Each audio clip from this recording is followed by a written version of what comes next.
Hey everyone, welcome back to On the Couch. It's your host Tony. Got co-host Uche with me. Today we're going to touch on a couple different things.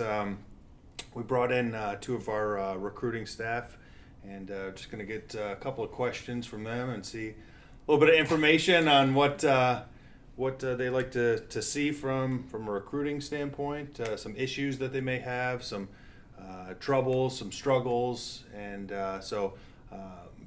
ladies, if you want to introduce yourselves. I'd like to start by saying no one told me I was going to be doing this today. This is a true story. And I would have called in sick. But I'm Jenifer Procopio, and I've been doing technical recruiting for about 10 years. Awesome. I'm Jen Dimeler, and I have been in the industry for about 15 years, but been doing recruiting for about 4. Awesome. Cool, cool. Yeah, so Gen P, so we have the Gens here once again. So Gen P, question for you. Outside of being upset about the recording today, we knew that she didn't really want to come on camera at all, so our whole intent was to keep it a secret from her, and hey, surprise. Well done. Yeah, we do our best. We keep secrets well. So... We're holding your check for ransom. Right, yeah. So, question, can you kind of give us some indicators of what industry is looking like right now when it comes to salaries, when it comes to some of the candidates that you're coming across from and the expectations out of them? I think one of the main things is that with COVID, a lot of people are looking for remote work, which for us is a challenge because the work that we're hiring for is all cleared.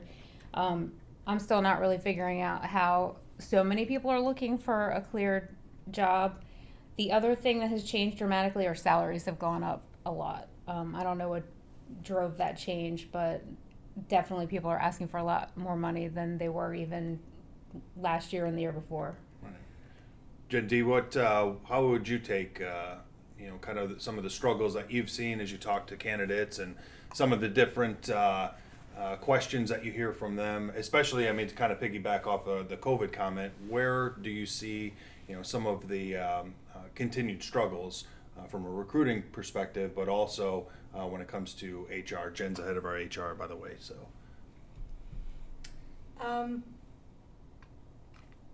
I know, huge, broad question. I get that for sure. So let's compartment it back. I'll dial it back a little bit. When you're talking to candidates, and oftentimes, they've already been screened, whether that's through some of the processes that we have. What are some of the questions that you get from various candidates when it comes to from a salary perspective, from a benefits perspective, from a culture perspective? I think it depends on where they're coming from. A lot of times we'll get candidates that are coming straight out of the military, mm-hmm. and they're not familiar with the contracting world and how it works. So there's a lot of questions in that aspect from, even just from a salary perspective, they're not even sure like how to, ask for a certain salary or what they're looking for. Sometimes it's location and, not understanding, that different locations have different, costs to them. So a lot of times it's the military, people get out of the military. Some of the other things that we find is that the military resumes showcase a lot of leadership. And when we're trying to submit somebody to a certain position, they're not looking for leadership perspective. They're looking for, can you do the work? Yeah, I think it's a skill set do you have? I think it's a great point, and we talk about this almost regularly when we have our weekly staffing meetings. We touch on when we look at military resumes, somewhere in maybe their TAPS class or whatever their out processing program is that they're going through. Someone's telling them, hey, you need to put down the value of the equipment that you're working with and tell about leadership, but really on contracts, those really aren't selling.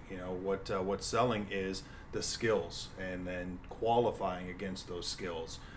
So that kind of segues into the qualification aspect, and within multiple contracts that we support to the government, we often have major discrepancies within a level 1 to a level 4. One program, there could be a level 1 is 6 years experience with a degree, and that could equate to a level 3 on another program.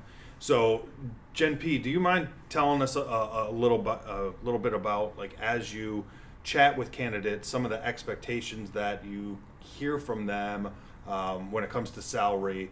Because they're talking to other companies, they're talking to other recruiters and getting information from them, and so I think that's what's really promoting this high salary level, this high skill level for one contract, but not necessarily the other. So, kind of, what's your take on that? I mean, I think the people that are coming out of the military that aren't familiar with contracting don't realize that there's a negotiated rate already established with contracting companies and the government. So we're not just, being greedy and not giving salaries that they're asking for. It's that we're locked into a rate that we're trying to pay within a rate structure and give them the salary that they're looking for. And they might not understand that. And again, some older contracts have better rates than, all the contracts seem to have varying rates.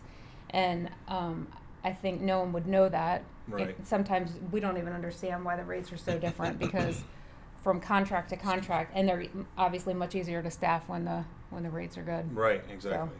So, Uche, I want to kind of ask you a question then, because you're not really working in the contracting world, and you hear us talk about some of the skill sets and rates associated to it. Yeah. What impact does that have on you when it comes to trying to identify, maybe some of your friends or colleagues that you've worked with in past that are lacking, working in cleared spaces, but some of the expectations that you hear from our recruiting team, folks that they're talking to, what's the impact have on you in that regard?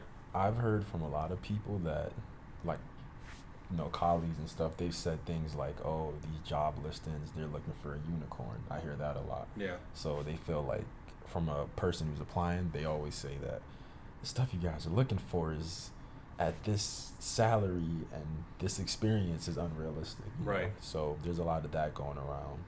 And when you also see, like, a lot of your peers going to work for big name companies like Amazon or Google, Right. that's also, I think, a reason why some people feel comfortable asking for those high numbers, Right.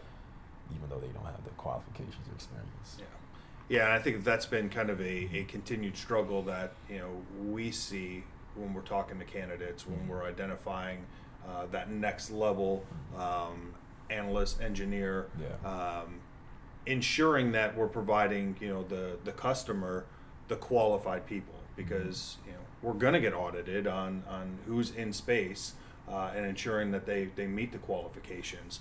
And so as we walk through our process on filtering our candidates that come in, first we have to start off at that salary level, and I think that's probably always, I think you guys would agree, that's usually like the big starting point, where it's whether a crazy high number, and then we talk about the benefits that we have within the company, and then we have to start to sell that process as well, and have candidates start to recognize, especially Jen, as you had mentioned earlier, those military members that are getting out, they've had these benefits in their pay a large chunk of their career, their professional career. And so, when they get out of the military and they're like, well, all of a sudden, they need to start paying for health benefits, dental, vision, things that we provide, by the way. We start to see that they're just really looking at the salary aspect of it and not really focusing at all on the benefits. Quick question: what's some of the craziest salaries you guys have heard people ask for? 250. Yeah, they've gone up into the mid twos lately. Wow. 250. Yeah. No one hit That's 3 high. yet, huh? I haven't heard 3 yet. Okay. Don't jinx me. Right.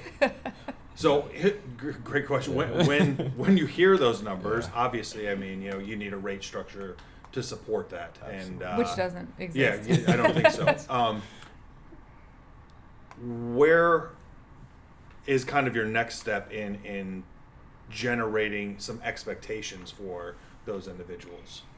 And the high salary requests lately have been coming from people that don't even have the 20 years of experience that you would expect to hear that salary from. Obviously, anybody that does recruiting knows that software developers and engineers kind of demand that and can probably get that even on some contracts. But I have no idea where they get those numbers. I mean, there might be a contract out there somewhere that's paying like crazy salaries, but if they're getting it, they should stay right where they are. I've actually had that conversation before. There was an individual that came on. We had an opportunity for them to work on one of our programs, and then he told me what he was making, and I said, "Stay where you're at unless you hate it there." Right. Because if you're trying to move around for money, which happens often, some folks will leave. Different tangent. Some folks will leave, a company on $5,000. When that's something that could be completely, restructured within their contract with the company that they're working at. But anyways, I tell this guy, hey, stay where you're at. And, if making money is like a key aspect to the individual's life, then I guess jump around. But for us, I mean, here at Weeghman Briggs, we're trying to build a culture for folks to come in and enjoy working with the people that are in the company, enjoy the benefits, having a say in things that happen at the company, giving suggestions, and then us building on that. Yeah, I think another thing also I've seen is like a lot of people are more focused. Yeah, it's weird. It's like half and half. I see a lot of people, they're asking for the money, but I also see a good amount of people saying they prefer, to have a life. Yep. Yeah, they don't want to just 40 hours a week and sometimes more than that. Right. They're tired of that. This pandemic gave people a lot of insight that I want to spend more time with my family. Yep. That's why they're asking to remote work and stuff like that. Right. So we got companies I think should have focused more on that side of things. Well, we definitely appreciate having you both on today, Jen. I know that you didn't want to, but we snuck you. Yeah, that's right. We snuck you in. They So both definitely, look like they don't want to be. definitely appreciate the both of you coming on and giving some insight from a recruiting standpoint.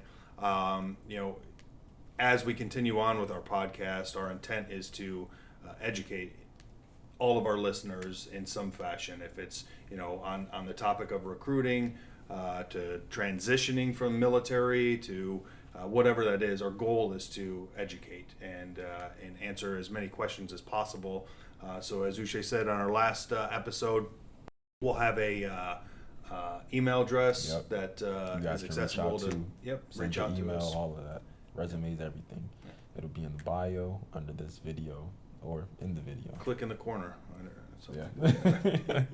So once again, thanks for listening, ladies. Thanks for coming on. And did we have a choice? No, you didn't have a choice. Yeah, no, you did. I kid. So that's it from the couch. Later, guys.